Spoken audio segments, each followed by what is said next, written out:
Okay so बच्चों बिस्मिल्लाहिर्रहमानिर्रहीम we are going to start the workshop for MCQs और आज हमारा इरादा ये है कि हम एटलीस्ट 3 से 4 चैप्टर करने वाले हैं और उन 3 से 4 चैप्टर के जो हमारे पास एमसीक्यूज हो सकते हैं प्रॉपर हम वो करने वाले हैं कि उनके मैक्सिमम जो एमसीक्यूज आ सकते हैं जो उनकी पॉसिबिलिटीज हो सकती हैं वो हम कोशिश करेंगे इसको करने की। ठीक है भाई, ये सारे एमसीक्यूज हम आज स्टार्ट कर रहे हैं। तो पहला चैप्टर जो हमने आज स्टार्ट करना है, जो पहला टॉपिक हो सकता है एमसीक्यूज का हमारे लिए, वैसे तो एग्जाम में जो है सिलेबस के पॉइंट्स के थ्रू बनता है, लेकिन ये मैं जो है सिलेबस नंबर 2 से स्टार्ट कर रहा हूँ और इसके बाद वाला जो है 1 है।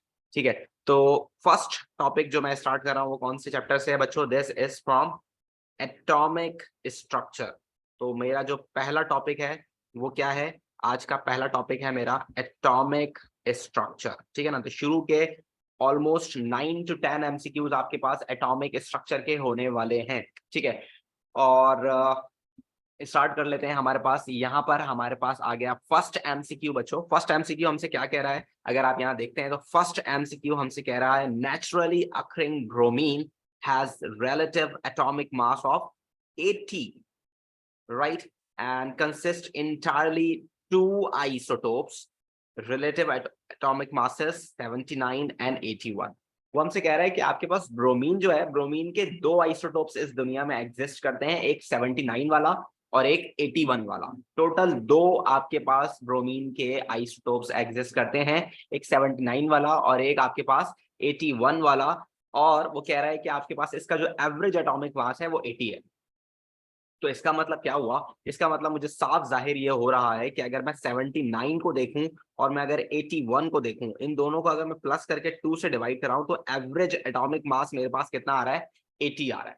कितना आ रहा है मेरे पास? 80 आ रहा है। इसका मतलब क्या हुआ कि आपके पास ये जो प्लस करके 2 से डिवाइड करते हैं ना, ये सिर्फ उस सिचुएशन में करते हैं जब आपके पास दोनों की जो आपके पास मतलब वैल्यूज हो, जो उनका अमाउंट हो वो इक्वल हो। फॉर सपोज अगर मैं एक एक एक शख्स हूं, ठीक है ना, मेरी एक वैल्यू और आपकी वैल्यू अगर बराबर है तो हम दोनों को प्लस करके 2 से डिवाइड कराएंगे तो हमारा एवरेज आ जाएगा। लेकिन अगर फॉर सपोज मैं एक अलग किस्म का इंसान हूं, मेरी एक अलग सॉर्ट ऑफ फैमिली है और आप एक अलग सॉर्ट ऑफ फैमिली से हैं, तो हम दोनों को +2 करके डिवाइड बाय 2 नहीं कराया जाएगा, हमारा एवरेज नहीं आ सकता। ठीक है ना, तो ये 79 वाला और 81 वाला ये सेम फैमिली से बिलोंग करते हैं, सेम इनकी इक्वालिटी होगी, इन दोनों के अंदर कुछ ना कुछ सेम होना चाहिए जब ये प्लस करके 2 से डिवाइड होंगे।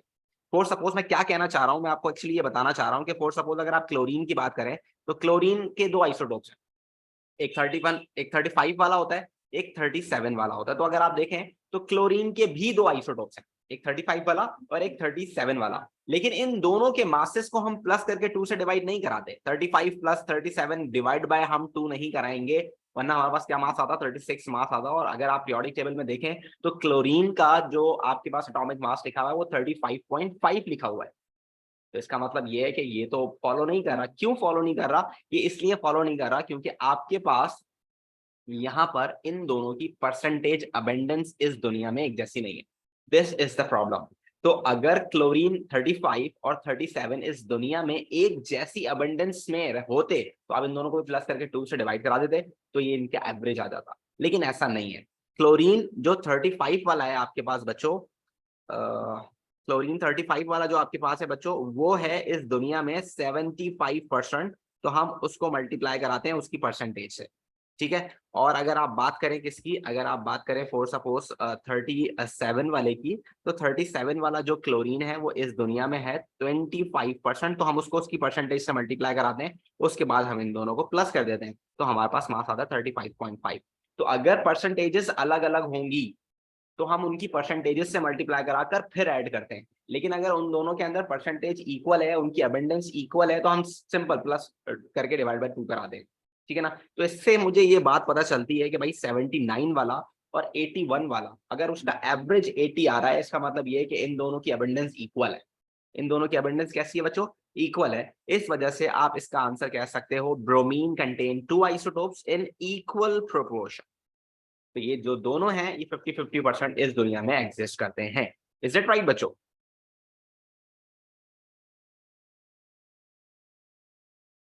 इज इट राइट बच्चों? Yes sir. जी जी जी राइट। सर। ठीक हो गया। अच्छा जी देखें, सर। इसके अलावा भी अगर आपको लगता है कि यार सर ये तो आपने जो एक्सप्लेनेशन दी है इसमें मुझे मजा नहीं आया, आप एक काम करें कि बाकी के भी 3 ऑप्शंस देख लें, तो बिल्कुल देख लेते हैं 3 ऑप्शंस भी। Bromine isotopes have different number of protons. क्या आइसोटोप्स में डिफरेंट नंबर ऑफ प्रोटॉन्स होते हैं? Completely wrong. ठीक है ना। No sir. उसके बाद bromine has different oxidation state. भाई आइसोटोप्स का ऑक्सीडेशन स्टेट से क्या ताल्लुक? ठीक है, आइसोटोप्स का मतलब होता है same protons different neutron, that's it. ठीक है ना, same chemical properties different physical properties, that's it. ठीक है, ब्रोमीन इज रेडियो एक्टिव। अगर वो रेडियो एक्टिव है भी तो उसका क्या ताल्लुक आइसोटोप से? There is no connection of this. तो the right answer would be B. Is that right बच्चों? यस। चलें, ये बात हो गई आपके पास यस सर। आइसोटोप्स की। हम चलते हैं दूसरे एमसीक्यूज की तरफ। अगर आप दूसरा एमसीक्यू देखते हो बच्चों, तो दूसरा एमसीक्यू आपसे क्या कहता है, जरा गौर से देखिएगा। ये एमसीक्यू आपसे कह रहा है which statement about isotopes of the same element are correct. Same element लिखने की क्या जरूरत है? आइसोटोप्स ऑफ सेम एलिमेंट के सेम एलिमेंट्स के आइसोटोप्स की खैर बात कर रहा है, और वो क्या कह रहा है? विच स्टेटमेंट इज करेक्ट या आर करेक्ट। ठीक है ना। अब देखें, ये वाला सवाल पिछले पेपर पे अगर आप उठा के देखें तो आपको स्टेटमेंट्स वाले सवाल बहुत सारे मिलेंगे बच्चों, और ये बहुत इंपॉर्टेंट हो सकते हैं। और ये अगर स्टेटमेंट वाले सवाल अगर आप अच्छे से प्रैक्टिस कर लेते हो तो आपकी इंफॉर्मेशन बड़ी स्ट्रांग हो जाती है। अगर आपकी इंफॉर्मेशन स्ट्रांग हो जाएगी तो यानी आपकी प्रेपरेशन अच्छी हो जाएगी। ठीक है, अब जरा देखो, ये वाले सवाल करना बहुत जरूरी होते हैं। अब देखो, पहला वाला स्टेटमेंट आपसे क्या कह रहा है? पहला वाला स्टेटमेंट आपसे कह रहा है that they are atoms which have same chemical properties। वो कह रहा है atoms with same chemical properties because they have same number of electrons in the outer shell। क्या ये बात सही है? अच्छा, ये बात सही है? तो समझ में यस नहीं आई सर। ये तो। अच्छा, समझ में नहीं आई, कोई मसला नहीं है। देखो जरा, ये बात आपने हमेशा याद रखनी है कि मैंने अगर केमिकल प्रॉपर्टीज के बारे में आपको बताया हुआ है तो आपको वो बात याद रखनी है कि कोई भी एलिमेंट जो होता है, कोई भी एलिमेंट अगर उसकी केमिकल प्रॉपर्टी सेम है किसी दूसरे एलिमेंट के साथ, तो इसका मतलब ये है कि उसकी इलेक्ट्रॉनिक कॉन्फ़िगरेशन लास्ट शेल की एक जैसी होगी। अगर सोडियम को देखो, पोटेशियम को देखो, रुबीडियम को देखो, सीजियम को देखो, फ्रेंशियम को देखो, तो they all have one electron in the outermost shell. जब उनके आखिरी शेल में एक इलेक्ट्रॉन है तो वो सिमिलर केमिकल प्रॉपर्टीज पजेस करेंगे। ठीक है, तो अगर कोई एलिमेंट होता है तो उसकी केमिकल प्रॉपर्टी सेम होने की वजह क्या होती है कि उसके पास इलेक्ट्रॉन्स लास्ट शेल में सेम होते हैं, अगर सेम ग्रुप का है। और अगर आइसोटोप्स है तो फिर तो इलेक्ट्रॉनिक कॉन्फ़िगरेशन ही सेम होगी, because we know that because they have same number of protons and same number of electron but different number of neutrons. तो इलेक्ट्रॉन्स भी जब सेम होंगे तो इलेक्ट्रॉनिक कॉन्फ़िगरेशन भी सेम होगी। तो अगर वो इलेक्ट्रॉनिक स्ट्रक्चर भी यहाँ लिखता तब भी ये बात सही होती। तो this statement is absolutely right. Chemical property same इसलिए होती है क्योंकि उनके पास इलेक्ट्रॉन सेम होते हैं आइसोटोप्स के पास। ठीक है, then they are atoms which have the same number of electron and neutrons. No no no no, that's wrong, absolutely wrong. आप देखें, ये बात उसने गलत कर दी है कि उसके पास जो है सेम नंबर ऑफ न्यूट्रॉन्स होते हैं, ये बात गलत है। इसका मतलब ये हो गया कि this statement is wrong. Then they have atoms which have the same number of electrons and protons but different number of neutrons, and this is the perfect definition of isotope. So what is the right answer for this MCQ बच्चों? The right answer for B. this MCQ is B। B sir. Is that right बच्चों? जी right sir. ठीक है, तो अब ये statement वाले सवाल बड़े इंपॉर्टेंट है भाई, इसके लिए आपने तैयारी करनी है। और पिछले साल भी तकरीबन ये 10 एमसीक्यू आए थे आउट ऑफ 40 के स्टेटमेंट्स उसने दी हुई थी। वो पूछा था बताएं कौन सी स्टेटमेंट सही है, या पूछा था कौन सी स्टेटमेंट सही नहीं है। ये भी देखना जरूरी होता है। नॉट वाला सवाल भी वो बहुत पूछता है पेपर के अंदर। ठीक है, चले आगे चलते हैं। ये वाला सवाल मेरे हिसाब से बहुत ज्यादा इंपॉर्टेंट है। नंबर ऑफ प्रोटॉन्स, इलेक्ट्रॉन्स और न्यूट्रॉन्स निकालने वाला ये पेपर में अक्सर और बेशतर आता है। लेकिन द प्रॉब्लम इज दिस कि अगर आप अपना पेपर थ्योरी का उठा के देखें तो थ्योरी के पेपर के अंदर ऑलरेडी आपके पास number of protons, electrons, neutrons वाला सवाल 3 नंबर के लिए आ चुका है। ऐसी है बच्चों? जी सर। अब जब आपके पास थ्योरी के पेपर के अंदर ये सवाल ऑलरेडी आ चुका है, इसका मतलब ये हुआ कि इसके चांसेस कम हो जाते हैं। ठीक है ना, यानी कि ऐसा एमसीक्यूज जिसके अंदर इलेक्ट्रॉन, प्रोटॉन, न्यूट्रॉन निकालने के लिए वो कहे, उसके चांसेस थोड़े बहुत मुझे ऐसा लगता है कि कम है, क्योंकि वो ऑलरेडी 3 नंबर के लिए वो पेपर थ्योरी वाले में वो पूछ चुका है। तो वो आपसे या तो ऊपर वाले 2 सवाल पूछ सकता है, या अभी मैं आपको और दिखा रहा हूँ उस तरह के सवाल वो आपसे पूछ सकता है। लेकिन क्योंकि मुझे लगता है कि ये सवाल आते हैं पेपर में, तो मैंने इसलिए इसमें डाला हुआ है ताकि आपको नो हाउ हो, एटलीस्ट अगर आ भी जाए तो आप कर लें। ठीक है, तो भाई the table shows some data for the particles. Sodium ion दिया हुआ है उसने। अच्छा, ये बात जरा गौर से देखिएगा, आयन और एटम अगर जब एटॉमिक स्ट्रक्चर के आप एमसीक्यूज करने लगे तो आयन और एटम देखना जरूरी होता है। तो ये वहां पर खुल के बता रहा है कि भाई ये तीनों आयन्स हैं। तीनों आइंस का मतलब क्या हुआ कि अगर आपके पास सोडियम है तो सोडियम आपके पास +1 आइन होता है, क्लोराइड है तो -1 होता है, मैग्नीशियम है तो 2+ होता है क्योंकि ग्रुप 2 का है। ठीक हो गया। प्रोटॉन नंबर आपको दिया हुआ है, न्यूक्लियॉन नंबर आपको दिया हुआ है, प्रोटॉन नंबर आपको दिया हुआ है, न्यूक्लियॉन नंबर आपको दिया हुआ है, प्रोटॉन नंबर न्यूक्लियॉन नंबर आपको दिया हुआ, नहीं भी दिया होगा तो पीरियोडिक टेबल आपको दिया हुआ। ठीक है भाई। अब आपको पता है प्रोटॉन नंबर जो होता है वही नंबर ऑफ प्रोटॉन होते हैं, that's fine and what about this, इसका आंसर 12 होना चाहिए। ठीक है, proton number is the number of protons present in the nucleus. Alright, then number of neutrons कैसे निकलते हैं भाई? न्यूक्लियॉन नंबर में से प्रोटॉन नंबर को अगर आप माइनस करते हैं तो आपके पास क्या निकल जाते हैं? न्यूट्रॉन्स निकल जाते हैं। 23 - 11 12 होना चाहिए इसका आंसर। 19 - 9 10 है और ये 12 ठीक हो गया।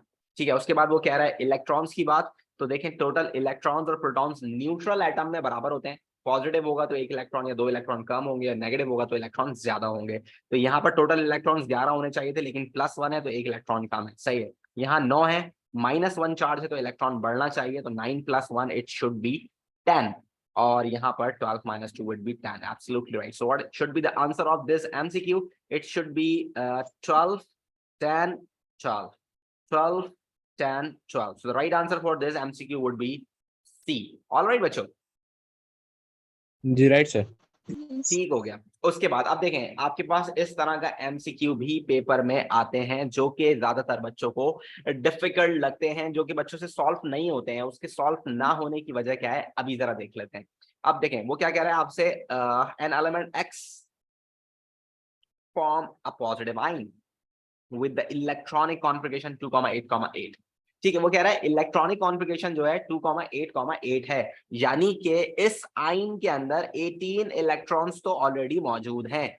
साथ साथ वो आपसे कह रहा है जो X है ना वो पॉजिटिव है। X क्या है आपके पास? पॉजिटिव है। तो पॉजिटिव आइंस में हमेशा याद रखना होता है प्रोटॉन्स ज्यादा होते हैं। प्रोटॉन्स हमेशा पॉजिटिव आइंस में क्या होते हैं? ग्रेटर होते हैं। और इलेक्ट्रॉन्स कैसे होते हैं? हमेशा लेसर होते हैं। तो अगर आप देखें तो 18 इलेक्ट्रॉन्स तो हैं, तो प्रोटॉन क्या होंगे? 18 से ज्यादा ही होंगे ना, ऐसी है जी बच्चों। सर। तो 18 से ज्यादा कितने हो सकते हैं? 18 से ज्यादा 19 20 21 22 कितने भी हो सकते हैं। ठीक है भाई, 18 से ज्यादा होने चाहिए खाली। So what should be the right proton number in this MCQ? D. Right. The right answer would B D, क्योंकि ये आपके पास पोटेशियम है। पोटेशियम की बात करें तो पोटेशियम अपना 1 इलेक्ट्रॉन देता है, तो पोटेशियम 1+ बन जाता है। उसके बाद उसकी इलेक्ट्रॉनिक कॉन्फ़िगरेशन 18 इलेक्ट्रॉन्स रह जाती है। Alright everyone of you. जी sir right. Yes, sir, right. Okay, so here we have question number 5, और मेरे ख्याल से ये क्वेश्चन नंबर 5 आपके लिए काफी आसान होना चाहिए। तो जल्दी से मुझे क्वेश्चन नंबर 5 आप लोग करके दिखा दें। जल्दी से मुझे इसका आंसर बताएं बच्चों। ओके, सो आप लोग बिल्कुल सही कह रहे हैं बच्चों। The right answer would be B for this MCQ, क्योंकि आपको पता होना चाहिए ये क्वेश्चन आपसे क्या कह रहा है। ये क्वेश्चन आपसे कह रहा है what are the values of W X Y and Z in this table. So definitely what is W? The number of neutrons, and number of neutrons is always we can find out by minus. We can subtract what? We can subtract proton number from nucleon number, and proton number तो given है भाई, nucleon number नहीं है तो आप लोग परेशान हो जाएंगे। nucleon number आप periodic table से देख सकते हैं। 24 - 12 would give you 12। एक आ गया आपके पास आंसर, तो यानी कि इन तीन में से कोई आंसर हो सकता है। उसके बाद फिर 2+ है तो डेफिनेटली इलेक्ट्रॉन्स कितने होंगे? 2 कम होंगे, तो 10, यानी कि इन दोनों में से कोई आंसर हो सकता है। फिर फ्लोरीन का प्रोटॉन नंबर आपके पास पूछ रहा है, क्योंकि प्रोटॉन उसने दिए हुए, तो इट शुड बी 9। तो आपके पास इसका आंसर क्या बनता है? बी बनता है। इज दैट राइट बच्चों? ठीक है, अब देखें बच्चों, ये वाला MCQ मुझे लगता है बहुत ज्यादा इंपॉर्टेंट है आपके लिए। आपको ये वाला MCQ करना चाहिए, ये पेपर में आपके पास आ सकता है। क्योंकि अभी रिलेटिव अबेंडेंस ऑफ आइसोटोप्स की अगर बात की जाए तो that would be very important topic for you can say that MCQs। और ये वाला सवाल मुझे लगता है कि ये आना चाहिए, क्योंकि ये स्पेसिमेन पेपर में भी उसने दिया हुआ है, और मुझे पता नहीं क्यों फीलिंग आ रही है कि इस तरह का सवाल आना चाहिए। ठीक है, जरा देखें ये सवाल क्या है। ये सवाल आपके पास ये है कि 2 isotopes of chlorine 35 and chlorine 37, 2 isotopes होते हैं क्लोरीन के, 35 वाला, 37 वाला। Using these isotopes how many different relative molecular masses for the compound C2H3Cl3 would be possible। वो कह रहा है कि कितने पॉसिबल आपके पास कंपाउंड्स हो सकते हैं अगर इस कंपाउंड के अंदर दोनों तरह के क्लोरीन आइसोटोप्स मौजूद हों। बिल्कुल सही कह रहे हैं फैसल आप, मोहम्मद बिन फैसल आप बिल्कुल सही कह रहे हैं बेटे। और जो वर्कशीट का आपकी जो बात है वो इंशाल्लाह मैं आपको खुद ही प्रोवाइड कर दूंगा, तो आपने उसके लिए परेशान नहीं होना है। चलें जरा देखते हैं अभी बात क्या हो रही है। आपके पास बात हो रही है C2H3Cl3 की। तो देखो बच्चों, या तो ये तीनों के तीनों Cl35 वाले हो सकते हैं, और ये तीनों के तीनों Cl आपके पास एक और पॉसिबिलिटी है कि 37 वाले हो सकते हैं, या ऐसा भी हो सकता है कि एक 35 वाला हो और दो 37 वाले हों, या ऐसा भी हो सकता है कि आपके पास दो 35 वाले हों और एक 37 वाला हो। तो we actually have 4 possibilities of different molecular masses over here बच्चों। तो मेरे ख्याल से इसका आंसर क्या होना चाहिए? सी होना चाहिए। इज दैट राइट बच्चों? Yes. Right sir. अच्छा चले, मुझे एक सर एक आप, और बार एक्सप्लेन कर देंगे? हाँ देखो बच्चे, यहाँ पर हमने क्या करना है, हमने यहाँ पर सिर्फ ये देखना है कि कितने पॉसिबल एमआर इस कंपाउंड के हो सकते हैं। अब देखो क्लोरीन अगर 35 वाला है तो तीन क्लोरीन कितने हो गए? 105, ठीक है ना। 35 इंटू 3 105 हो गए, और तीन हाइड्रोजन हो गए आपके पास कितने? ये हो गए आपके पास 108, और 24 कार्बन ये हो गया आपके पास। टोटल इसका एमआर आएगा आपके पास कितना? 132 आना चाहिए इतना एमआर इसका, इस कंपाउंड का, कि अगर तीनों क्लोरीन 35 वाले हो तो इस कंपाउंड का एमआर 132 बनेगा। और अगर तीनों ही 37 वाले हो तो 6 टाइम्स ये ग्रेटर हो जाएगा, तो इट मस्ट बी 138। दूसरा एमआर पॉसिबल ये होगा। और अगर एक बढ़ेगा 37 वाला तो इट मस्ट बी 134, अगर दो बढ़ेंगे तो 136। तो आप देखें कि अगर हम डिफरेंट आइसोटोप्स की आप कह लें कि प्रोबेबिलिटी वहां रखें, कभी एक क्लोरीन रखें 35 वाले सारे, या सिर्फ 37 वाले रखें, या दो 35 वाले, या एक 35 वाला रखें, तो उस तरह हमारे पास 4 डिफरेंट मॉलिक्यूलर मास बन रहे हैं उस कंपाउंड के, जिसका फॉर्मूला है C2H3Cl3। 132, 134, 136, 138। तो 4 पॉसिबिलिटी हैं कि 4 तरह के मॉलिक्यूलर मास बन सकते हैं। ऑलराइट, जी sir. Okay sir, clear, thank you. चले एक सवाल आपके लिए। आप जरा मुझे बताएं कि अगर फॉर सपोज आपके पास वाटर मॉलिक्यूल है, अगर आपके पास वाटर मॉलिक्यूल है, और आपके पास इस वाटर मॉलिक्यूल में मैं आपसे कह रहा हूं कि आपके पास दो तरह के आइसोटोप्स मौजूद हैं हाइड्रोजन के, एक हाइड्रोजन 1 और एक हाइड्रोजन 2। तो जरा मुझे बताएं कितने मॉलिक्यूलर मास आप इस कंपाउंड के देख रहे हैं? कितने हो सकते हैं? कितनी तरह के मॉलिक्यूलर मास इस कंपाउंड के हो सकते हैं? सर 4। 4 क्यों? सर 1 1 2 2 एंड फिर 1 2 और 2 1। अरे तो 1 2 और 2 1 तो बराबर ही हो जाएगा ना बेटे। सर मैंने उसको अलग कंसीडर करा। वो जब तीन एटम्स थे ना, जब वो तीन एटम्स थे तो पॉसिबिलिटी बन रही थी। अभी तो सिर्फ दो ही एटम्स है ना। तो आप देखें, अगर फॉर सपोज अगर आप वाटर मॉलिक्यूल बनाते हैं H1 वाले के साथ, तो ये बनता है H2O, यानी कि दोनों ही हाइड्रोजन 1 मास वाले हैं, तो इसका मॉलिक्यूलर मास बनेगा 18। और अगर आप बनाते हैं H2 वाले के साथ H2O, तो ये क्या हो जाएगा? 2 और 2 4 प्लस 16 20। और अगर आप बनाते हैं एक H1 वाला और एक H2 वाला और O, तो इट मस्ट बी 19। तो अगर आप H2 वाले को पहले लिखें या H1 वाले को पहले लिखें, तो मास, मॉलिक्यूलर मास तो फिर भी 19 ही आएगा ना। तो इसका मतलब है 3 पॉसिबल एमआर इस कंपाउंड के मौजूद है, ठीक है ना। It's depend on what? It's depend on the number of atoms. जो आइसोटोप्स आपको गिवन है उसके एटम्स के ऊपर ये डिपेंड करता है। Is that all right every one of you? Yes sir. तो मुझे ऐसा लगता है कि ये चीज जो है आपके लिए इंपॉर्टेंट होनी चाहिए, तो इसको जरा आप फोकस कीजिएगा लाजमी। पेपर करने से पहले, जाने से पहले इसको लाजमी देख के जाइएगा। It can be important for you. All right, so we are moving towards question number 7। अगर आप क्वेश्चन नंबर 7 की बात करते हो बच्चों, तो क्वेश्चन नंबर 7 आपसे क्या कह रहा है? क्वेश्चन नंबर 7 आपसे कहता है कि आपके पास the following data may refer to the atoms और the ions of the same element. बच्चों मेरी आवाज आ रही है आपको? जी Yes, sir. सर, आ रही है बात आपकी। जी सर, आ रही है Yes, आवाज। ठीक है। So here we have the following information given to us: electronic configuration, nucleon number and proton number। अब देखें, सबसे ज्यादा बच्चे जो इस आप समझ लें कि एमसीक्यूज में गलती करते हैं ना, वो गलती कहाँ करते हैं बच्चे? वो गलती यहाँ करते हैं कि जब वो इलेक्ट्रॉनिक कॉन्फ़िगरेशन देखते हैं तो वो दिमाग में बना लेते हैं कि इसका प्रोटॉन नंबर भी 18 है। वो दिमाग में ये बना लेते हैं, पहले से ही दिमाग में बना लेते हैं। तो भाई 18 इलेक्ट्रॉनिक कॉन्फ़िगरेशन तो किसी आयन की हो सकती है, जरूरी है कि ये आर्गन की ही होगी? 18 इलेक्ट्रॉनिक कॉन्फ़िगरेशन किस किस की हो सकती है? अगर आप जरा देखें तो पोटेशियम आयन की भी हो सकती है, कैल्शियम आयन की भी हो सकती है, आर्गन की भी हो सकती है, सल्फाइड आयन की भी हो सकती है, क्लोराइड की भी हो सकती है, फॉस्फाइड की भी हो सकती है, स्कैंडियम के भी हो सकती है।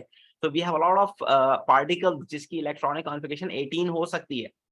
तो 18 को देखते ही पहली फुर्सत में बगैर पढ़े बाकी एमसीक्यूज को ठक करके आर्गन पे आंसर लगाना इज नॉट राइट, ठीक है ना। Just look at over here, they are saying proton number 20। Proton number is actually the identity of any element.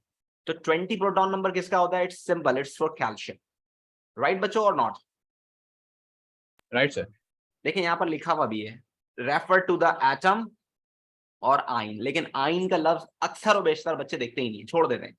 तो बहुत सारे बच्चे इसका सवाल का आंसर गलत लिखते हैं। तो मैं आपको पहले से ही इंफॉर्म कर रहा हूं भाई, ये लफ्ज देखना जरूरी है, आइन का लफ्ज वहां मेंशन होगा, उसको देखना जरूरी है, ठीक है। Same as it is number of electrons वाले भी सवाल बहुत आते हैं पेपर में। Number of same electrons, number of same electrons वाले सवाल भी पेपर में आते हैं। देखें इन सबके पास ही सेम इलेक्ट्रॉन्स हैं, इन सबके पास ही सेम इलेक्ट्रॉन्स हैं। इस तरह का सवाल पेपर में बहुत आता है, बहुत आता है। तो इसके लिए भी आपने तैयार रहना है। नंबर ऑफ कह लें कि इलेक्ट्रॉन्स जिसमें सेम होते हैं वो सवाल पेपर में बहुत आता है। नीचे वाला सवाल वैसा ही है।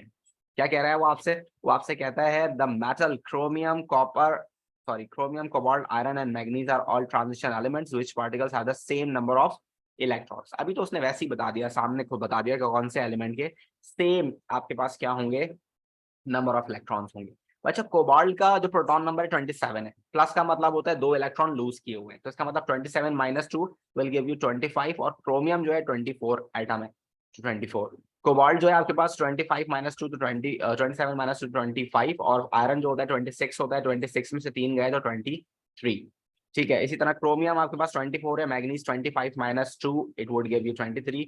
और आयरन जो है 26 minus 3 would give you 23 and manganese 25 minus 2 give you 23। So it means that iron 3 plus and manganese 2 plus they are the particles having same number of electrons। Is that right everyone?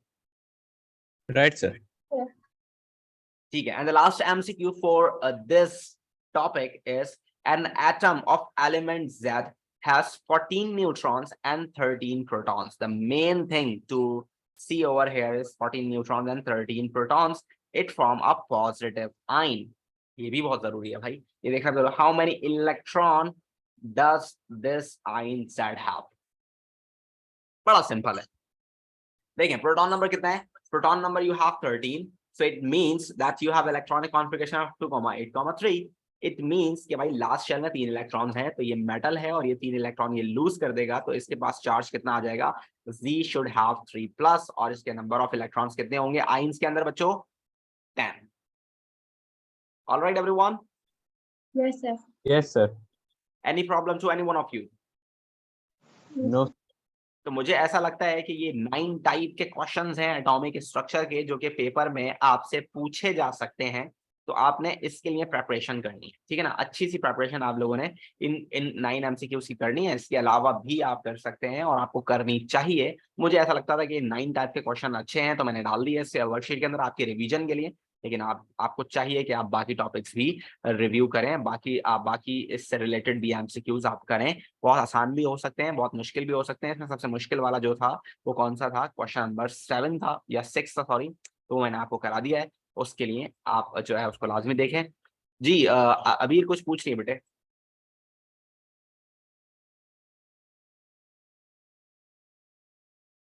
अबीर कुछ पूछ रही हो बेटे?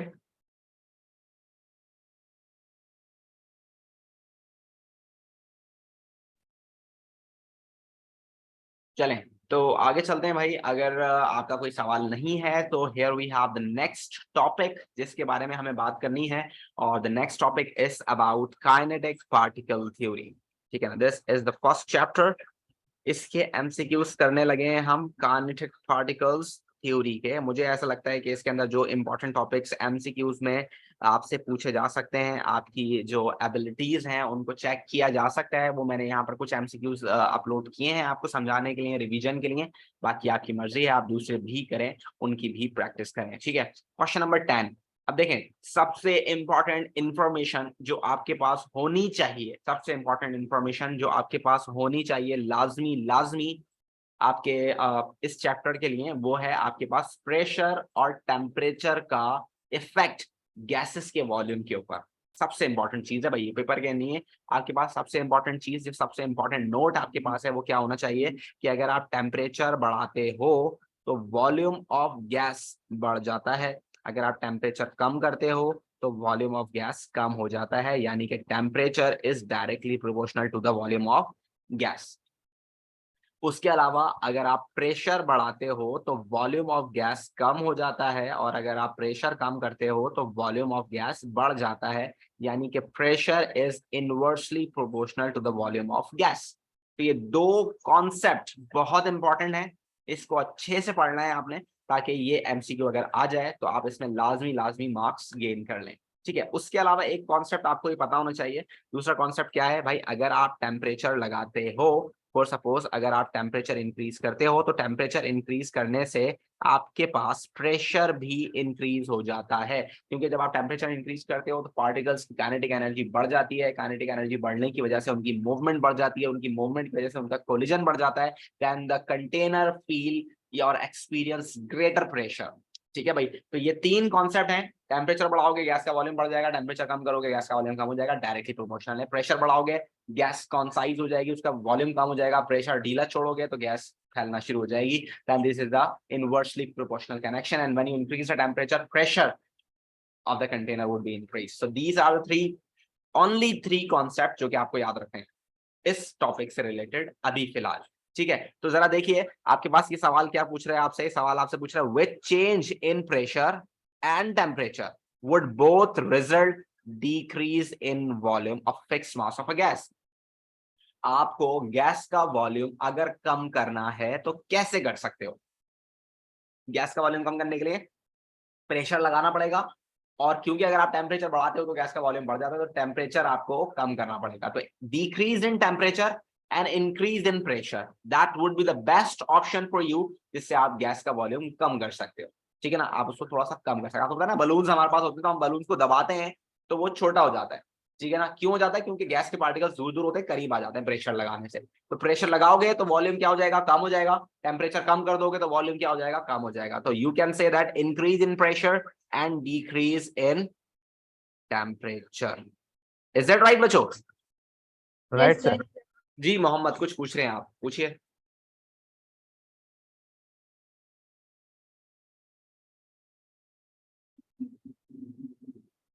मोहम्मद कुछ पूछ रहे हो बेटे?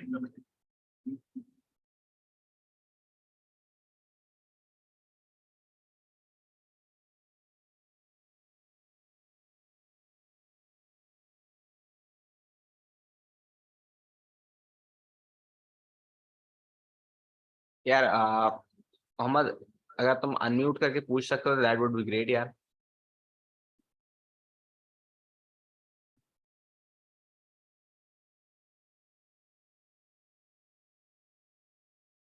अच्छा बच्चों, इसी टॉपिक से रिलेटेड, इसी बात से रिलेटेड आपका एमसीक्यू नंबर 12 भी है, तो उसको आप सॉल्व कर सकते हैं आप लोग।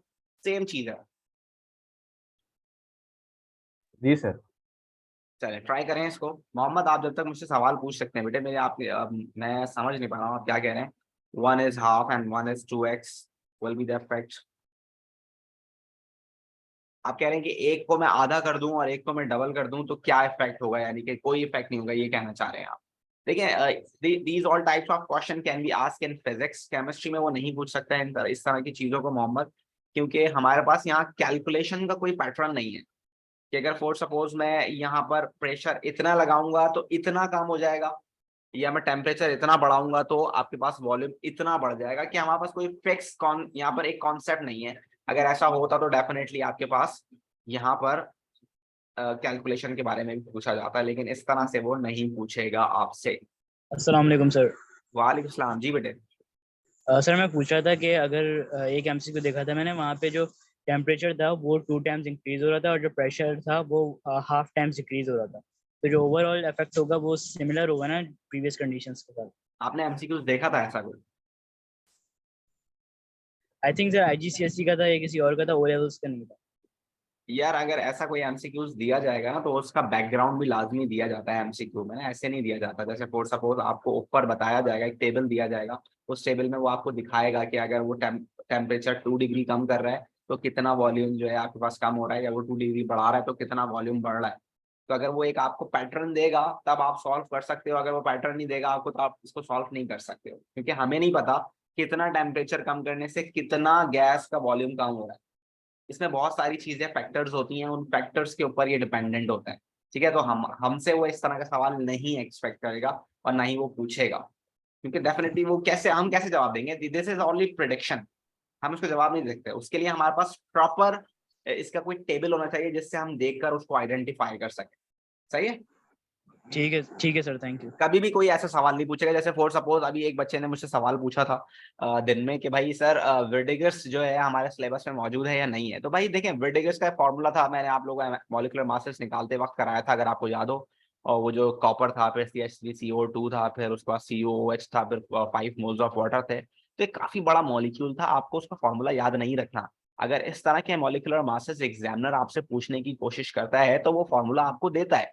ठीक है ना, अगर कोई एसिड वो आपको बोलेगा भाई फला एसिड है, सल्फामिक एसिड है, तो we don't know what is sulphamic acid, तो डेफिनेटली वो उसका फॉर्मूला आपको देगा। ठीक है ना, तो ऐसी कोई भी चीज जो कि आउट ऑफ सिलेबस होगी, अगर वो आपसे पूछेगा तो आपको उसके बारे में इंफॉर्मेशन देता है वो। ठीक है भाई, चलें question number 12 sorry question number 13, मेरे ख्याल से 12 और 13 दोनों ही आप लोग कर सकते हो बच्चों। जरा देखते हैं कि ये क्या कह रहा है। अगेन द स्टेटमेंट वाला क्वेश्चन मैंने इसमें डाला है कि मुझे ऐसा लगता है कि स्टेटमेंट वाले सवाल पेपर में ज्यादा आएंगे इस बार, जैसे पिछली बार आए थे। वो कह रहा है the volume of gas at constant pressure increases as temperature increases. अगर आप टेम्परेचर इंक्रीज करते हो तो वॉल्यूम क्या हो जाएगा बच्चों, गैसेस का इंक्रीज। दिस इज राइट, सही है। जी सर। उसके बाद वो कहता है आपसे the rate of diffusion of a gas increases as temperature increases. We know that किसी भी चीज का टेम्परेचर बढ़ाते हैं तो उसकी मूवमेंट बढ़ जाती है, तो डिफ्यूजन डेफिनेटली बढ़ जाएगी टेम्परेचर बढ़ाने से। So this is also right. And after that they are saying the pressure of a gas at constant volume decreases as the temperature increases. ये बात उसने गलत बोल दी है कि अगर आप टेम्परेचर बढ़ाते हैं तो प्रेशर कम हो जाता है, प्रेशर ज्यादा हो जाता है। तो this is the wrong statement. So what is the right answer for this MCQ is बच्चों B. And what about the 13th one? If you just focus on the 13th one, they are saying equal masses of methane gas stored under the different conditions. Under which set of condition does the methane gas occupy the smallest volume? सबसे कम volume कौन से उसमें रखेगा? कम volume का मतलब ये है कि आपने प्रेशर बढ़ा दिया है और टेम्परेचर क्या कर दिया है, कम कर दिया है। तो again pressure should be greater ना, तो ये ट्वाइस होना चाहिए, प्रेशर ट्वाइस वाला प्रेशर वाला आंसर होगा। तो यानी कि बी आंसर हो सकता है या तो B, डी sir. आंसर हो सकता है। और लो टेम्परेचर पे वॉल्यूम कम होता है, तो the right answer would be बच्चों B. Is that right everyone of you? Yes sir, right. ये जो दो कॉन्सेप्ट, ये जो मैंने दो कॉन्सेप्ट आपको बताए टेम्परेचर के वॉल्यूम ऑफ गैस से कनेक्टेड, ये बहुत ज्यादा इंपॉर्टेंट है, तो इसको आपने अच्छे से पढ़कर जाना है। उसके बाद अगर इस टॉपिक में से या इस चैप्टर में से कोई एमसीक्यू आ सकता है तो वो डिफ्यूजन के बारे में आ सकता है। और diffusion we know that this is the movement of you can say that gaseous particles और any other particle as well. Gaseous में ज्यादा होती है, आपके पास डिफ्यूजन तेज होती है, तो हम उसकी बात ज्यादा करते हैं। So when gaseous particles start moving from higher concentration to the lower concentration, this concept or this process is known as diffusion. And we know that this is depending on the two properties. One property is molecular mass, जितना lighter होगा उतना तेज diffuse करेगा, and on the second one is temperature, तो जितना temperature बढ़ाएंगे उतनी ज्यादा diffusion होगी। So you can say that lower molecular mass, higher diffusion, right बच्चों? Yes sir. And higher temperature along with higher diffusion. This is the second concept of this chapter जो कि आपने याद रखना है। तो जरा मुझे बताइए बच्चों, hydrogen sulphide and hydrogen chloride are both gases at room temperature and pressure or sorry temperature above -50. Which gas will diffuse most rapidly? ये देखना जरूरी है कि वो पूछ क्या रहा है हमसे, most rapidly at the temperature given. तो सबसे पहले तो आपको पता चलना चाहिए रैपिडली गैस का मतलब है कि जो लाइटर वेट होगी। तो HCl is it is 36.5 and H2S means hydrogen sulfide is H2S, यहाँ पर उसने दिया हुआ है। ठीक है, H2S means it is 34। ठीक है ना, अब 34 वाली ज्यादा डिफ्यूज करेगी या 36.5 वाली बच्चों? 34 वाइज। तो इसका मतलब ये हुआ कि ये दोनों तो हो गए गलत, तो सी आंसर हो सकता है या डी आंसर हो सकता है। तो टेम्परेचर ज्यादा कौन सा है, -20 या -40? -20। -20 is the greater, or you can say that the hotter temperature, so it would diffuse greater on -20. So the right answer would be D. All right बच्चों? Yes Yes sir. sir।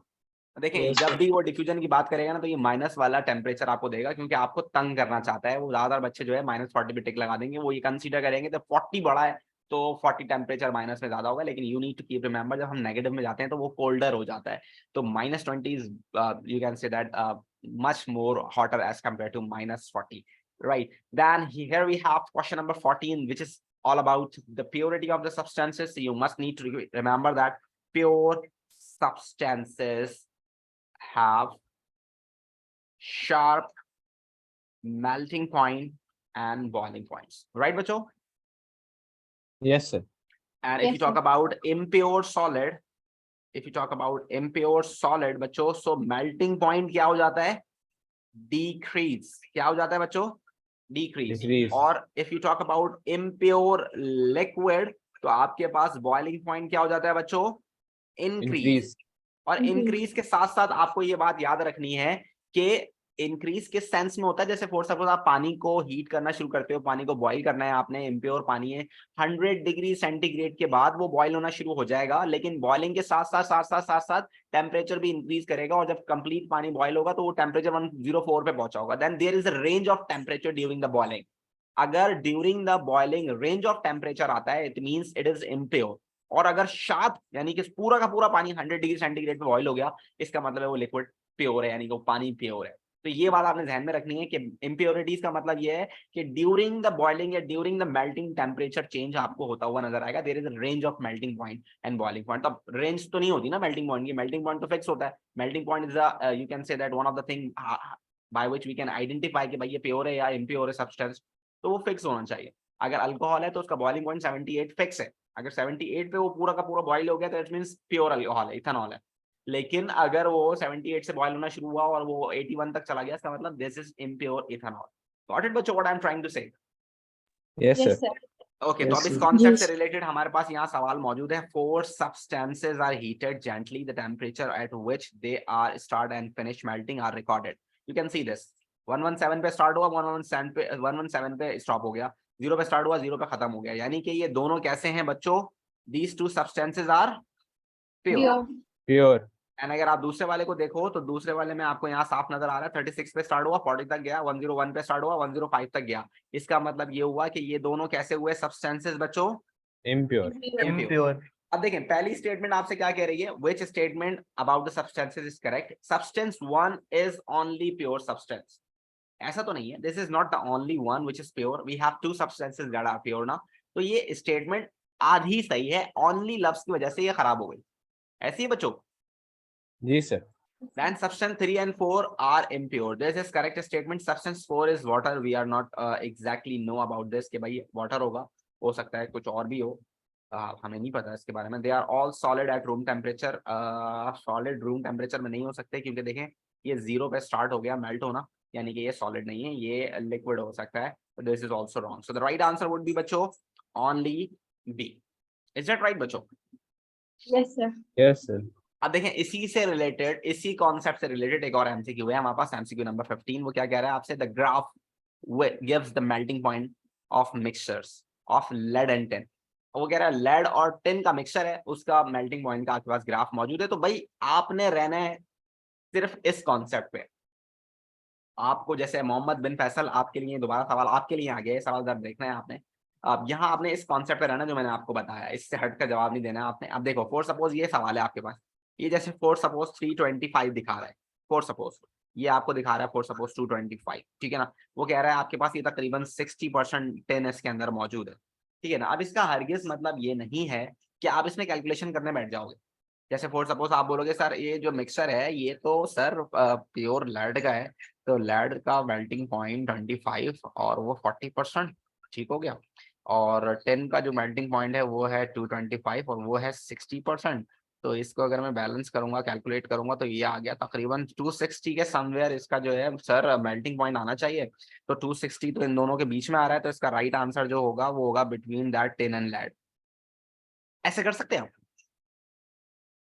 नहीं sir. ऐसे नहीं कर sir सकते हम समझ ऐसे नहीं नहीं आया। कर सकते। मैं आपको यही बता रहा हूँ कि जो आप कह रहे थे ना कैलकुलेशन की बात, तो मैं आपको वहां ये सिखाने की कोशिश कर रहा हूँ कि आप जो है इस तरह से कैलकुलेशन करने की कोशिश कर सकते हैं कि यार एक जो है इतना परसेंट है तो उसके मेल्टिंग पॉइंट को उससे मल्टीप्लाई करा दिया, दूसरा वाला उतना परसेंट है उसकी परसेंटेज को उसकी मेल्टिंग पॉइंट से मल्टीप्लाई करा के एवरेज मेल्टिंग पॉइंट निकाल दिया। You can not do this, आप नहीं कर सकते ऐसा। जैसे फॉर सपोज आपके पास एक इतना बड़ा पीस लोहे का है, इतना बड़ा पीस आपके पास जो है ना, एक जो है फॉर सपोज मोम का है, ठीक है ना, आपके पास मोम जो मोमबत्ती होती है ना, उसमें से आपने निकाल लिया कैंडल में से, तो दोनों चीजें बराबर है, बिल्कुल इक्वल जो है ना, 50-50% दोनों चीजें आपके पास मौजूद है। आपने क्या किया, दोनों को मेल्टिंग पॉइंट देखा यार, आपने बोला यार ये जो मोम है ये तो आराम से मेल्ट हो जाएगी, कितने पे, ये जो है फॉर सपोज 30 डिग्री सेंटीग्रेड पे मेल्ट हो जाएगी, और ये जो आयरन है ये 1300 पे होगा। तो इनका एवरेज जब इन दोनों को मैं मिक्स कर दूंगा तो इनका एवरेज मेल्टिंग पॉइंट कितना आएगा, ये आ जाएगा तकरीबन 650।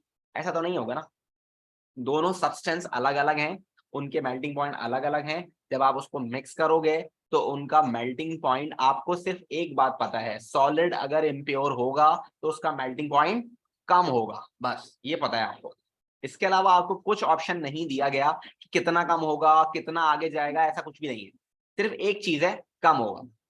सही है भाई? Yes sir. तो Yes, sir. इसका राइट आंसर क्या होगा फिर? Sir B. क्यों बी क्यों होगा अली अस्लाम? सर हम कोई भी लाइक मिक्सचर बनाए, वो 0% कंपोज करे टिन को या 100% कंपोज करे टिन को, वो 325 से ऊपर एक्सीड नहीं कर रहा। ऐसी है, बिल्कुल ऐसी है, यही आपका आंसर होना चाहिए। आप इसके अंदर चाहे 10% टिन डाल दें, 20% डाल दें, 30% डाल दें, 80% डाल दें, 90% डाल दें, लेकिन इसका टेम्परेचर 325 से ऊपर नहीं जा सकता, नीचे ही रहेगा। और हमें नहीं पता नीचे कितना रहेगा, बीच में रहेगा या टिन से भी नीचे रहेगा, ये हमें नहीं पता, तो हम उसको आंसर नहीं कर सकते। इसका राइट आंसर क्या होगा, बिलो द लेड, लेड से नीचे होगा। कितना नीचे होगा we don't know. Is that right बच्चों? Yes sir. ये कहानी है। मोहम्मद बिन फैसल, होपफुली आपको ये बात समझ में आ गई होगी। इसी तरह बहुत सारी चीजें केमिस्ट्री में कैलकुलेशन बेस्ड नहीं होती हैं, आपको जो है फिजिक्स में बहुत सारी चीजें कैलकुलेशन बेस्ड मिलेंगे। वो गाड़ी आ रही है सामने से, उसके ऊपर मक्खी टकरा गई, और वो मक्खी टकराने के बाद कितनी दूर गई होगी, we don't care about this यार, हमें नहीं पता, हमें नहीं करना ये। केमिस्ट्री में ऐसा नहीं होता कि कौन सी चीज कितनी दूर जाके गिरेगी। हम लोग बहुत शरीफ लोग हैं, हम सीधी सीधी बातें करते हैं। सही है भाई? Okay sir, thank you. चलो, तो क्वेश्चन नंबर 16 कहता है 4 gases are listed and 1 mole per decimeter cube of each gas 1 to 4 is allowed to diffuse. What is the order of their rate of diffusion at room temperature and pressure? So we know that room आपके पास diffusion जो है molecular mass पे depend करती है। तो methane का हो गया 16, अमोनिया का हो गया 17, कार्बन डाइऑक्साइड का 44, नाइट्रोजन का 28. So the one which is the most fastest is methane, and then ammonia, and then nitrogen, and then carbon dioxide. So C would be the right answer. Right, Bacho? Yes sir.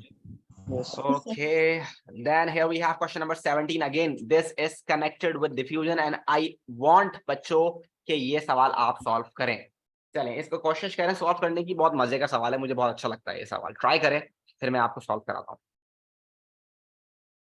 अच्छा देखें बच्चों, इस सवाल के अंदर अगर आप इसको और करें तो इसमें मसला कहाँ आता है। इसमें इतनी लंबी दास्तान दी हुई है, और आखिरी में बात सिर्फ ये है कि what was the time recorded by the detector is greatest।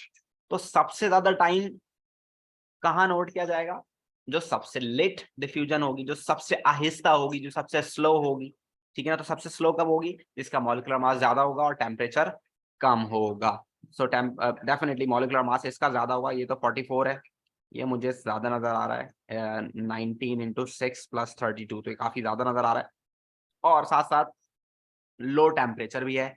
So the right answer would be A.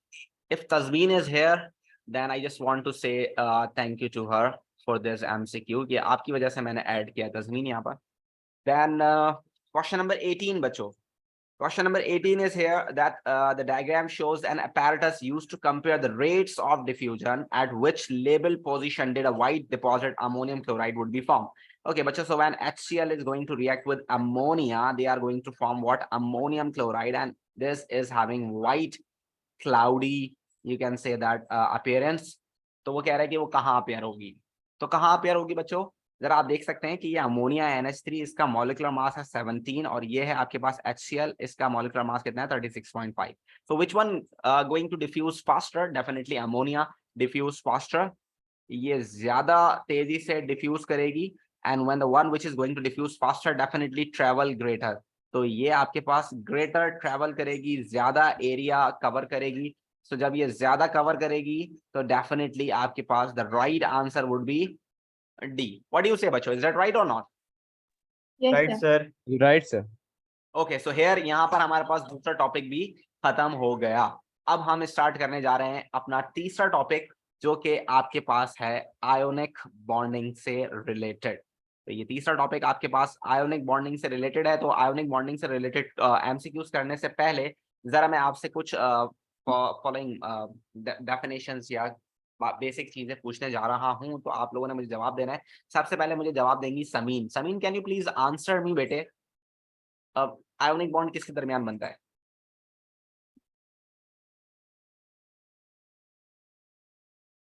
Sameen,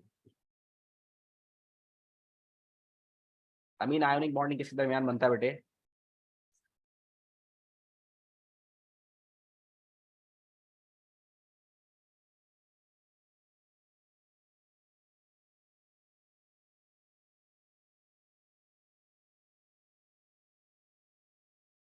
जी हमजा बताइए। Sir, an ionic compound is a compound between a metal and a non-metal element. बेहतरीन हो गया, बेहतरीन हो गया। जरा मुझे ये बताएं कि इलेक्ट्रॉन लूज कौन करता है हमजा? Metal, sir, किसको देते हैं? non-metal. इलेक्ट्रॉन ट्रांसफर होते हैं, शेयर होते हैं? Transfer होता है, sir. इलेक्ट्रॉन ट्रांसफर होने के बाद कौन सा चार्ज आ जाता है? जी सर, रिपीट कर सकते हैं? इलेक्ट्रॉन ट्रांसफर होने के बाद कौन सा चार्ज आ जाता है?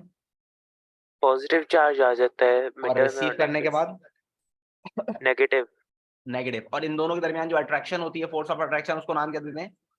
Electrostatic forces of attraction, sir. बेहतरीन, बेहतरीन, thank you so much. Yes Abir, can you please answer if I ask something to you? जी sir. Okay, Abir, so can you please tell me any one physical property of ionic compound? कोई भी एक बता दे। Sir high melting point and boiling point. बेहतरीन, very good. Yes, Hafsa Azhar, can you please tell me the rest of the others physical properties of ionic compounds? Hafsa Azhar.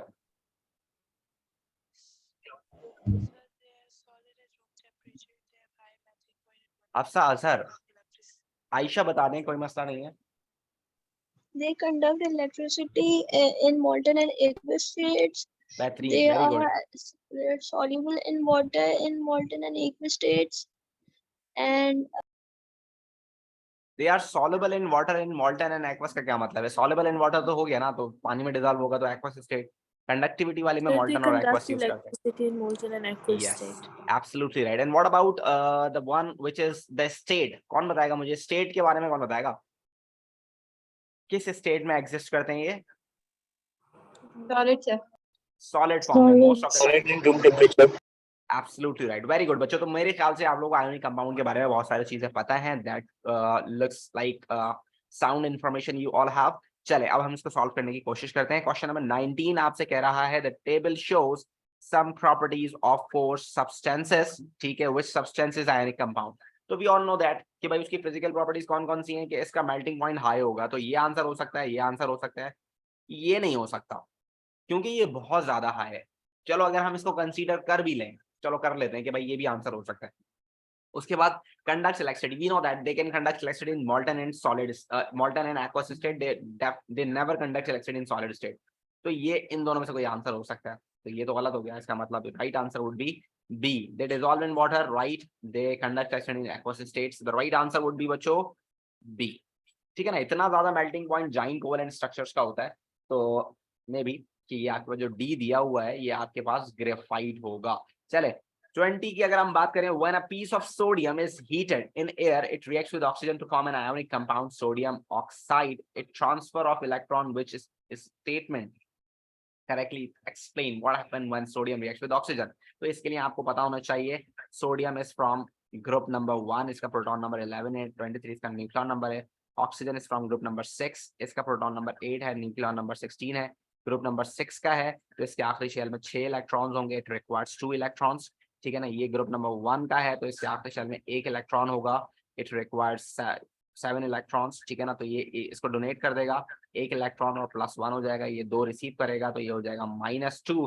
तो इस हिसाब से you need to keep remember कि भाई इसमें share का लफ्ज इस्तेमाल नहीं करना है, शेयर का लफ्ज इस्तेमाल नहीं करना है। तो अगर कहीं शेयर लिखा हुआ नजर आ रहा है तो इसको पहली फुर्सत में काट देंगे, ये पहली फुर्सत में काट दें। ठीक है, क्या रह गया?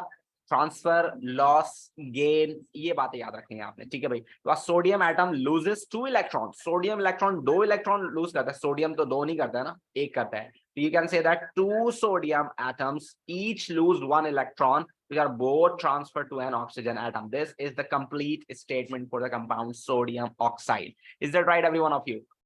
Right, sir. Okay, then Right, here sir. we have this is very important MCQ and this is very, you can say that मजेदार क्वेश्चन है, बहुत इजी क्वेश्चन है और दिखने में बच्चे इसको गलत कर देते हैं बहुत सी मर्तबा। जरा देखिए, एक X है, उसका प्रोटॉन नंबर आपके पास कितना है 8, यानी कि X है, इसका 8 प्रोटॉन नंबर है, तो इलेक्ट्रॉनिक कॉन्फ़िगरेशन हो गई 2,6। It requires 2 electrons in the outermost shell, so it must have a charge of 2-। Simple सी बात है, ये सारी चीजें आपको पता है, बेसिक आपको पता है, ठीक है। Then Y represent the element atomic number 19। अगर Y है उसका 19 है तो उसकी इलेक्ट्रॉनिक कॉन्फ़िगरेशन 2,8,8,1 है, इसके आखिरी शेल में 1 इलेक्ट्रॉन है तो डोनेट करेगा, तो it must be Y+1 and we know that 1 plus है 1 माइनस है, तो कौन सा कंपाउंड होगा, आयोनिक होगा, ये तो नहीं हो सकता, राइट बच्चों। And what is the compound between them, it is Y2X, so the right answer would be B. All right, every one of you? Yes, sir. Yes, sir. Okay, then question number 22 is saying the compound formed between element X and Y is ionic. अब उसने बता दिया आपको क्या है ionic, तो आपने खुद ही डेफिनेशन बताई है अभी कि मेटल और नॉन मेटल के दरमियान कंपाउंड होगा, ठीक है। आपको पता है this is a strong electrostatic force of attraction between positive and negative ions, because metal positive होते हैं और negative non metal negative ions होते हैं, ठीक है। आपको ये बात पता है, इलेक्ट्रॉन ट्रांसफर होते हैं from metal to non metal, आपको ये बात पता है, सारी बातें आपको पता है। तो लेट्स सी कौन सी स्टेटमेंट आपके पास इनसे रिलेटेड सही है, ठीक है। X and Y both are on the left hand side. Left hand side का मतलब क्या होता है, ये नॉन मेटल होंगे, दोनों तो नॉन मेटल नहीं होते ना, दोनों लेफ्ट हैंड साइड का मतलब दोनों मेटल तो नहीं हो सकते, तो दिस इज कंप्लीटली रॉन्ग, दोनों ही एक तरफ नहीं होंगे, this is wrong. Then X and Y are both at the right hand side, right hand side पे नॉन मेटल्स होते हैं तो कोवेलेंट कंपाउंड बनाएंगे, तो दोनों तो नहीं हो सकते। X and Y both are transition metal, metals कभी भी आपस में कोई कंपाउंड नहीं बनाते। X is at the opposite side of the periodic table then Y, definitely metals आपके पास जो होते हैं लेफ्ट हैंड साइड पे होते हैं, नॉन मेटल्स आपके पास राइट हैंड साइड पे होते हैं, दोनों अपोजिट डायरेक्शंस में होते हैं, एक इलेक्ट्रॉन रिसीव करते हैं, एक डोनेट करते हैं, फिर आपस में ज्वाइंट हो जाते हैं, तो that is the right answer. Alright बच्चों, Yes, sir. Yes, Right. sir. then question number 23 is saying which diagram correctly shows the arrangement of the ions in solid sodium chloride. Solid sodium chloride is always have a structure of giant ionic lattice and we know that giant ionic lattice कैसे बनता है, जब एक positive चारों तरफ 6 side से negative से attracted होता है, ठीक है ना, और एक नेगेटिव 6 साइड से आपके पास पॉजिटिव से अट्रैक्टेड होता है। तो आपके पास हर पॉजिटिव के अपोजिट साइड पे, बराबर वाली साइड पे, पीछे वाली साइड पे, नीचे वाली साइड पे दूसरा चार्ज होगा, अपोजिट चार्ज होगा। Just look at over here, sodium के इधर इधर इधर हर तरफ क्या है, क्लोराइड, क्लोराइड के इधर इधर इधर हर तरफ क्या है, सोडियम आयन। तो दिस इज राइट आंसर। इधर देखेंगे तो 2 सोडियम आपस में साथ हैं, इधर देखेंगे तो दो क्लोराइड एक साथ हैं, इधर देखें तो 4 सोडियम एक साथ हैं, this must be right wrong. तो राइट आंसर वुड बी ए, जहां पर हर एक पॉजिटिव उसके बराबर में नेगेटिव है और हर एक नेगेटिव के बराबर में पॉजिटिव है, राइट बच्चों। Yes, Right, sir. sir. उज़ैफा आप ठीक कह रहे हो बेटे, शेयरिंग जो होती है वो कोवेलेंट बॉन्डिंग में होती है, ठीक है। Then question number 24 is saying which statement explain why magnesium oxide have a high melting point. अगर ये कंपैरिजन भी पूछता हमसे सोडियम ऑक्साइड सोडियम क्लोराइड से, तो भी हम बता सकते थे अगर फॉर सपोज सोडियम क्लोराइड है तो ये भी आयोनिक कंपाउंड है, मैग्नीशियम ऑक्साइड भी आयोनिक कंपाउंड है। तो आप देखें they both contain electrostatic force of attraction between opposite charges, but definitely when you have the greater magnitude there must be greater force of attraction between the charges, so they have high electrostatic force of attraction between opposite charges. So what is the right answer bachcho? The right answer would be magnesium atom joined a strong covalent bond, no. Crystal lattice magnesium oxide resemble to the diamond, no. The magnesium ion are strongly attracted to the oxide ion, this is the right answer, right bachcho? Yes, sir. Yes, sir. Right, sir. Now this is the most important and the very easiest question as well. Which substance is an ionic compound? जल्दी से बता दो जल्दी से बच्चों। Sir, B. B. B, one metal and one non-metal. Very good बच्चों, and this is also very important information, आपको पता होनी चाहिए। ये मैंने जानबूझ के सवाल इसलिए डाला है कि आपको ये सारी चीजें याद हों। जब किसी भी कंडीशन में इलेक्ट्रिसिटी कंडक्ट नहीं होती तो या तो वो नॉन मेटल होता है या तो वो सिंपल कोवेलेंट मॉलिक्यूल होता है, ठीक है ना, जैसे क्लोरीन, ब्रोमीन या आयोडीन, ठीक है ना। उसके अलावा आपके पास अगर एक्वस स्टेट में कंडक्ट हो रही हो तो वो एसिड होता है, ये आइंस के थ्रू होती है। मॉल्टन और सॉलिड में हो तो ये मेटल होता है, ये इलेक्ट्रॉन्स के थ्रू होती है। मॉल्टन और एक्वस में हो तो आयोनिक कंपाउंड होता है, ये आइंस के थ्रू होती है, ठीक है ना। तो ये आपको याद होना चाहिए। तो W should be non metal and it should be acid, it should be metal, it should be ionic compound. So the right answer would be C. All right, bacho. Yes, sir. Any problem to any one of you? All clear? Yes sir, all clear. Okay, and after that, here we have what is the dot and cross diagram of NCl3, and यहाँ से आपका fourth topic start हो रहा है जिसका नाम है covalent bonding. इसको एंड करते हैं आज, ठीक है, उसके बाद हम क्लास को एंड करेंगे। NCl3 का आपको स्ट्रक्चर पूछ रहा है। N is from group number 5 जबकि Cl is from group number 7। तो इसके आखिरी शेल में 7 इलेक्ट्रॉन, इसके आखिरी शेल में 5 इलेक्ट्रॉन। तो जो एटम्स आपके पास क्या होते हैं, कम होते हैं, वो सेंटर में आते हैं। तो sodium nitrogen should be in the centre because के इसका एक एटम है, क्लोरीन के 3 एटम्स हैं। तो क्लोरीन आ गया आपके पास इस तरह से, ठीक है। नाइट्रोजन जो है उसके आखिरी चले 5 इलेक्ट्रॉन है, तो उसको चाहिए कितने हैं, 3 चाहिए। तो 3 शेयर करेगा, 2 शेयर नहीं करेगा। तो 2 शेयर नहीं हो रहे भाई, 2 शेयर नहीं हो रहे, 3 शेयर हो गए।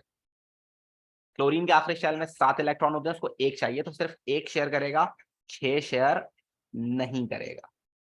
1 शेयर करेगा, 6 शेयर नहीं करेगा। इज इट राइट बच्चों? So the right answer would be C. ठीक है भाई, चले। उसके बाद आपके पास आ गया 28 an element with high melting point. High melting point form an oxide, gaseous oxide at room temperature, type of structure and bonding present in element. Element का पूछ रहा है आपसे। तो भाई जॉइंट कोवेलेंट स्ट्रक्चर्स आपके पास हाई मेल्टिंग पॉइंट के साथ जो जॉइंट कोवेलेंट स्ट्रक्चर होते हैं वो कार्बन होता है, जिसमें आपके पास डायमंड और उसकी आपके पास ग्रेफाइट की शेप मौजूद है। ये एलिमेंट है। जब ये ऑक्सीजन के साथ कंपाउंड बनाता है तो ये गैसियस ऑक्साइड बनाता है, कार्बन डाइऑक्साइड या कार्बन मोनोऑक्साइड। सो ये एलिमेंट जो होता है इसके अंदर कौन सा स्ट्रक्चर होता है भाई, आप देख सकते हैं ग्रेफाइट या diamond, they both are giant covalent structures, right बच्चों? Yes, sir. Yes sir. And after that, if you talk about ethane, ethane is C2H6 and ammonia is NH3. These are the two compounds. Then dot and cross diagrams are given. Which statements are correct? A molecule of ethane consists twice as many hydrogen atoms as a molecule of ammonia. That's absolutely fine. यहाँ 6 है, यहाँ 3 है. So 3 1s are 3, 3 2s are 6. They are twice hydrogens. Absolutely right. ठीक है, then an unreactive nitrogen atom has 5 outer electrons. That is also right because it is from group number 5. We know that. अभी पीछे क्या? Then in a molecule of ethane, the bond between carbon atoms is formed by sharing 2 electrons, one from each carbon atom. Absolutely right. आप देखेंगे कि bond है, इसमें 2 electron involve है और 1 इलेक्ट्रॉन एक कार्बन की तरफ से इन्वॉल्व हुआ है। That is also right. The right answer for this MCQ is A. All 3 statements are correct.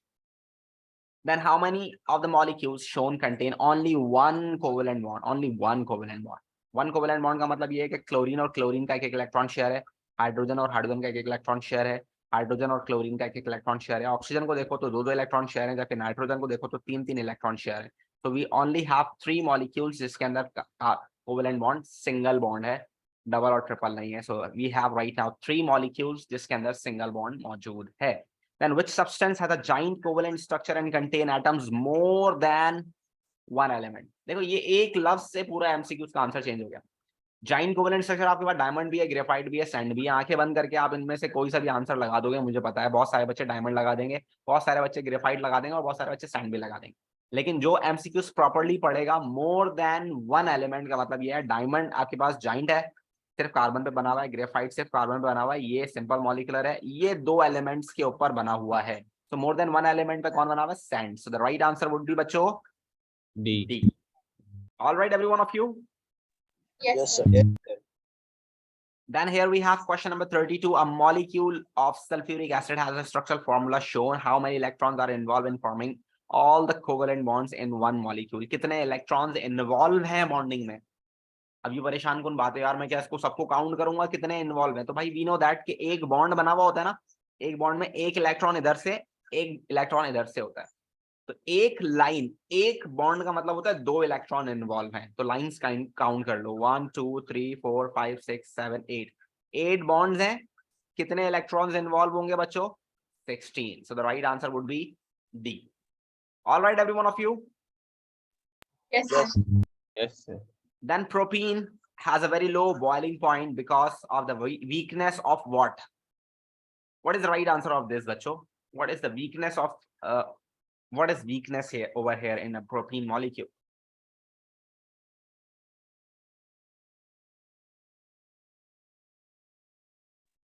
Double bonds. Sir, देखो डबल बॉन्ड अगर आप कहते हो तो डबल बॉन्ड के अलावा सिंगल बॉन्ड भी तो वहां मौजूद है ना, एक ही Sir, डबल इसका बॉन्ड है। आंसर डी DH होगा। तो नहीं हो सकता। D इसका है आंसर होगा D, because it is the covalent molecule. Covalent molecule के अंदर आपके पास वीक इंटरमॉलिक्यूलर फोर्सेस होगी, राइट Yes. बच्चों? जी सर, राइट। Yes, sir. ठीक हो गया, चले आगे चलते हैं। आगे चलते हैं तो हमारे पास क्या मौजूद है यहाँ पर? हमारे पास 35 जो एमसीक्यू है वो क्या कह रहा है? The diagram shows the structure of 2 carbon form of carbon. This is what we know that this is diamond and this is what this is graphite. We know that, and we know that it conducts electricity, it cannot, right? So they are asking which one is going to conduct electricity. X cannot conduct electricity while Y can conduct electricity. The right answer would be C. All right, bacho. Yes, sir. Then over here we have the question number 36. Graphite is often used as an electrode in the electrolysis of solutions. Which particle are involved in the conduction of electricity by graphite? Graphite किस substance या किस particle के through electricity conduct करता है? Electrons. Electrons. This is element, so definitely it conducts electricity by electrons. Very good, bacho. The diagram shows the structure of 2 form of carbon. This is what graphite, this is what diamond, and we know that they both have high melting point. Graphite can conduct electricity while diamond cannot, and graphite is soft and diamond is hard. All the things we know that about them. Which side of data is correct for these 2 structures? Conduct electricity कौन करेगा? S. Hard material, दुनिया का सबसे hardest material कौन है? T. Diamond. Which can be used as a lubricant? S. So what is the right answer for this, बच्चों? B is the right answer. All right, every one of you. Yes, sir. और इस यहाँ पर हमारे पास जो है metallic bonding से रिलेटेड आ गया है, तो metallic bonding is also the part of covalent bonding, so we can complete this as well. Which statement about the structure of bondings of metal is correct? A metal lattice consists of atoms in a sea of delocalized electron. Electrons in a metal move randomly through the lattice. Metals are malleable because the particles present are mobile.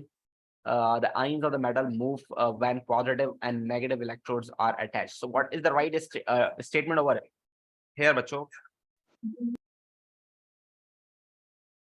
Metal lattice consists of atoms. Is that right? Ions होते हैं उसके अंदर ना. Ions होते हैं, sir. Electrons in a metal move randomly through the lattice.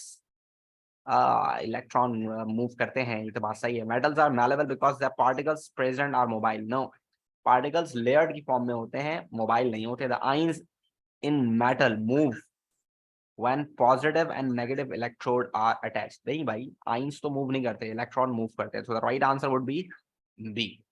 All right, बच्चों. Yes, sir. Right, sir. Then which diagram best represent the structure of solid metal? Solid metal कौन सा होगा भाई? B. Sir, B. B is the right answer. Very good. इतना ज्यादा arrange नहीं होंगे electron, ठीक है ना, और ना ही इतना डिस्पर्स होंगे आइंस, और उसमें नेगेटिव आइन नहीं होते, और इलेक्ट्रॉन सारे के सारे बाहर नहीं होंगे, कहीं पर भी हो सकते हैं, ठीक है. Then which substance has a metallic bonding? Solid में भी इलेक्ट्रिसिटी कंडक्ट करेगा, मॉल्टन में भी करेगा, ठीक है, और state of product from an reaction with oxygen. Oxygen के साथ रिएक्ट करके ऑक्साइड बनाएगा, और मेटल ऑक्साइड्स हमेशा सॉलिड होती हैं. सो the right answer would be बच्चों A. देन यहाँ से हमारे पास एसिड बेसिस शुरू हो रहा है, जो कि हम इंशाल्लाह नेक्स्ट क्लास में करेंगे. ऑलराइट बच्चों, Right, sir. चलें, अगर आपका कोई और सवाल है, किसी तरह की कोई क्वेरी है, कोई भी चीज है, तो आप मुझसे पूछ सकते हैं. I am here to answer you all of you. Yes.